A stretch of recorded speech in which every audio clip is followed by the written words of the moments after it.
माननीय राष्ट्रीय अध्यक्ष जी अखिलेश भी आए थे और बहुत हिम्मत बढ़ाया, हमारी साहस बढ़ाया। भैया ने आके बहुत हौसला दिया, बहुत हिम्मत दिया है और यकीनन उसका प्रभाव हम लोगों के सीनों पर पड़ा है। उनकी गोद में है जो उनके अपने हैं, चाहे सौजाती गुंडे हों, चाहे माफिया ब्रजेश सिंह हो, चाहे माफिया त्रिभुवन सिंह हो, चाहे और भी, उन पर कोई कार्रवाई नहीं होगी। उनकी गाड़ी की तलाशी भी नहीं ले सकता है कोई। उनके जनाजे ने यह साबित कर दिया कि वो रहनुमा, गरीब, मजलूम, बेसहारा के दिलों में मसीहा थे। आज भी 90% लोग, 10% हमारी कम्युनिटी के लोग हैं, 90% गरीब जनता वहाँ जा रही है रोज। आप मज़ार पे जाके देखिए ना क्या हाल हो रहा है। माननीय राष्ट्रीय अध्यक्ष जी अखिलेश भी आए थे और बहुत हिम्मत बढ़ाया, हमारी साहस बढ़ाया। अब्बास भैया नहीं थे, मेरी माता जी नहीं है, मैं अकेला था, दोनों बाबा, परिवार पूरा एक साथ है, लेकिन माता जी की कमी और भाई की कमी कहीं ना कहीं थी।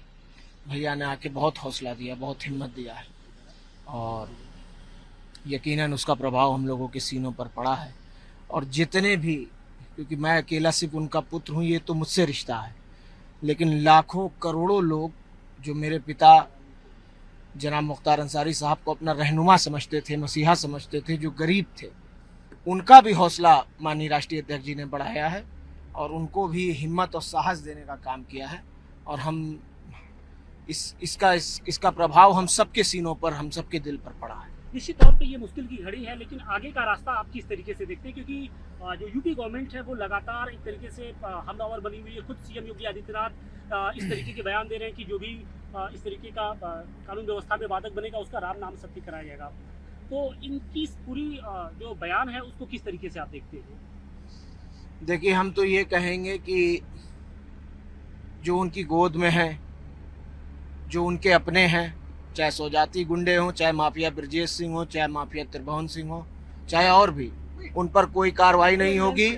उनकी गाड़ी की तलाशी भी नहीं ले सकता है कोई। कार्रवाई करना तो बहुत दूर की बात है।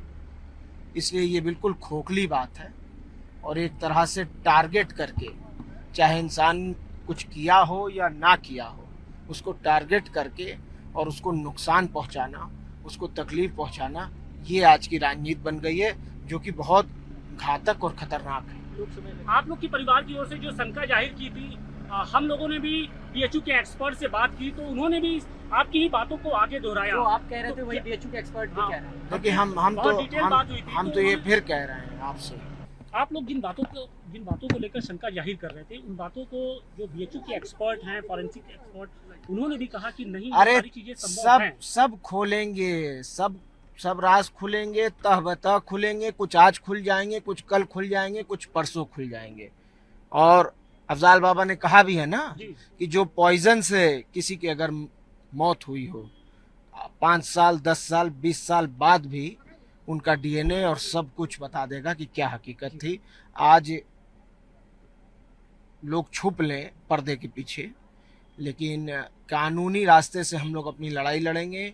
माननीय न्यायपालिकाओं पर यकीन है और हमें ये भी यकीन है कि आज नहीं कल सच खुलेगा। योगी जी से कोई अपील करना चाहेंगे आप? कुछ या कोई बात कहना चाहिए? कुछ अपनी बात, जो अपने दिल की बात हो, मन की बात हो, वो केंद्र सरकार तक, राज्य सरकार तक अगर पहुंचाना चाहते हो, उनसे डायरेक्ट? कुछ नहीं, उम्मीद नहीं है? कुछ भी नहीं बोलूंगा। इलेक्शन को लेकर किस तरीके की? नहीं, क्या इलेक्शन तो हो रहा है। इलेक्शन तो अफजाल बाबा समाजवादी पार्टी के कैंडिडेट हैं, लड़ रहे हैं, और क्या, और उसमें क्या बोलना। इलेक्शन तो कह रही कि मुस्लिम वोट, मुख्तार अंसारी के सहारे मुस्लिम वोट, ये तमाम तरह की बातें कही ये जा रही हैं। कैसेट आप लोग बजाइए, अब उनके जबान में हड्डी नहीं होती, कोई कुछ कहे, लेकिन उनके जनाजे ने यह साबित कर दिया कि वो रहनुमा, गरीब, मजलूम, बेसहारा के दिलों में मसीहा थे। और 3600 जात के लोग, मुसलमान की बात नहीं कर रहा हूँ, हर धर्म के और ख़ास तौर पे हिंदू भाइयों में हमारे 3600 जात के लोग आए। और आज भी 90% लोग, 10% हमारी कम्युनिटी के लोग हैं, 90% गरीब जनता वहाँ जा रही है रोज। आप मज़ार पे जाके देखिए ना क्या हाल हो रहा है। 2-2, 3-3 बार मिट्टी हटवाना पड़ रहा है हमको, डर से कि कहीं ज़्यादा लोड होने की वजह से पटरे पे ना नुकसान हो जाए। एक अंतिम क्वेश्चन, क्या आपकी माताजी कानून का सामना करेंगी? वो जुडिशियल कस्टडी में है। मेरी उनके लॉयर से भी बात हुई थी, गोपाल चतुर्वेदी साहब, इलाहाबाद हाई कोर्ट के, और उन्होंने जुडिशियल रेमेडी सीख कर रखी है और यकीनन हमें उम्मीद है कि न्यायपालिका से हमें इंसाफ मिलेगा, न्याय मिलेगा, ये यकीन है हमें।